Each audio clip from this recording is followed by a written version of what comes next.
a reverenciar a casa de Deus, a não correr, a não depredar, a tratar bem a casa do Senhor. Eu creio que isso é bíblico, eu creio que isso é importante. É ter esse sentimento quando o salmista diz, alegrei-me, quando me disseram, vamos à casa do Senhor, esse sentimento de reverência. Número 2, vá para Eclesiastes 5. Segunda parte do verso 1 diz o seguinte: quem se aproxima para ouvir é melhor do que os tolos que oferecem sacrifícios sem saber que estão agindo mal.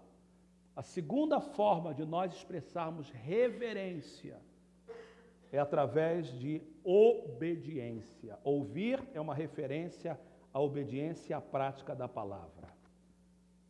Ser reverente não é só ter uma atitude de reverência quando a gente vem à igreja, cuidar do nosso corpo, mas ter uma atitude de obediência àquilo que a gente ouve. Ser reverente é ouvir atentamente o que o Espírito está dizendo e viver aquilo durante toda a semana. Lembra que reverência é um respeito profundo que traduz em mudança de vida, em mudança da maneira que a gente caminha ou anda. Reverência significa que eu vou viver como crente aqui dentro e lá fora, porque eu serei obediente da palavra de Deus.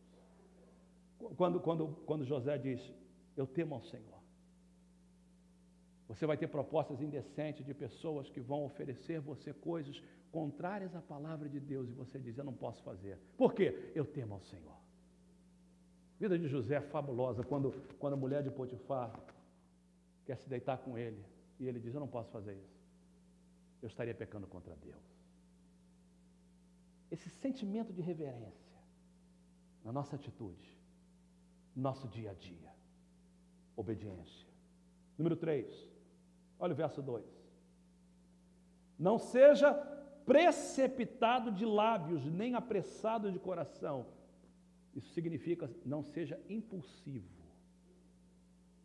Não seja precipitado de lábios, nem apressado de coração para fazer promessas diante de Deus. Não ofereça e nem prometa a Deus aquilo que você não pode cumprir, ou aquilo que você não tem vontade de fazer. Emoção é bom, irmãos, e nós, latinos, somos emotivos. E de certa forma, emoção é positivo, mas convicção é melhor. Emoção passa, convicção fica. Quando eu falo que eu quero uma igreja reverente, eu quero uma igreja que vai ouvir a palavra de Deus, que vai ouvir o que Deus falou e que vai viver isso lá fora, não porque o pastor falou, não porque o pastor mandou, mas porque tem convicção que é isso que Deus quer para a sua vida. Convicção. Então, cuidado. Eu gosto de cultos onde há movimento de Deus, eu gosto de cultos onde as pessoas sentem a presença de Deus, onde a gente sente aquele calor. Eu gostei daquele hino que a irmã cantou, a gente sente, mas isso tudo é maravilhoso. Mas como é que você anda lá fora? Que tipo de convicção você tem? Alguma coisa horrenda, quando esse cântico que a gente ouviu, que alguma coisa acontecendo na terra, profetas se desviando, crentes se desviando. Nós que estamos agora entrando nessa ideia de Facebook, a gente ouve ver cada coisa, irmãos. Falei na semana passada. Pessoas que dizem ser crentes, mas que vivem uma vida dupla, uma vida contrária à palavra de Deus. Que estão se comprometendo com as coisas desse mundo. Eu não estou falando de uma santidade legalista, eu vim de um legalismo terrível, e não é isso que eu estou falando. Estou falando de convicção, de dizer, eu não vou me contaminar, eu vou ser diferente. E isso só acontece quando você não vive por emoção, mas você vive por convicção. Cuidado para você não prometer aquilo que você não pode cumprir. Próximo verso. Verso de número 4 e 5. Quando você fizer um voto, cumpra-o sem demora, pois os tolos desagradam a Deus. Cumpra o seu voto. É melhor não fazer voto do que fazer e não cumprir. Isso é sério. Então, quando a gente faz promessa para Deus, seja leitura da Bíblia, oração, missões, quando a gente promete, eu vou fazer, cumpra o que você falou. Não prometa simplesmente porque você está desesperado, mas aquilo que você promete a Deus, cumpra. Claramente a Bíblia diz que as nossas palavras têm poder e que nós vamos prestar conta delas. As nossas palavras revelam o nosso caráter e integridade. Então, o que a gente falar que vamos fazer, a gente tem que cumprir, seja com Deus ou seja com as pessoas. Isso é reverência, isso é temor de Deus. Por último, verso de número 6. Muito interessante esse verso. Diz assim: não permita que a sua boca o faça pecar. E a NVI traduz assim: e não diga ao mensageiro de Deus. A Almeida traduz: e não diga ao anjo. Interessante que a palavra no original é anjo, que é traduzida mensageiro. Não diga ao mensageiro: meu voto foi um engano, porque irritar a Deus com o que você diz. Ou seja, quando você mente para o anjo, para o mensageiro de Deus, você está mentindo para o próprio Deus. E deixá-lo destruir o que você realizou.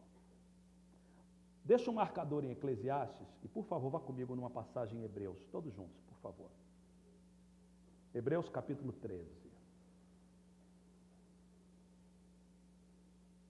Hebreus 13.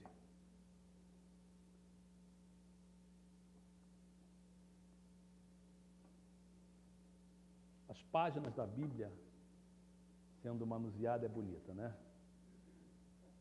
Com o passar do tempo, a gente não vai ouvir mais isso, né? O mundo eletrônico, mas ainda é bonito. Hebreus 13. Estou falando do anjo, do mensageiro, reverência, temor, forma prática. Hebreus 13, verso de número 7. Lembrem-se dos seus líderes, que lhes falaram a palavra de Deus. E eu gosto muito do que está escrito aqui. Observem bem, tradução fabulosa, observem bem o resultado da vida que tiveram. Presta atenção na vida deles, não somente no que eles falam. E imitem a sua fé. Não imitem a eles, imitem a sua fé. Eu penso que ter reverência é respeitar o homem e a mulher de Deus que Deus coloca na nossa vida para nos abençoar. Claramente diz: lembre-se dos seus líderes. Olha o verso 17.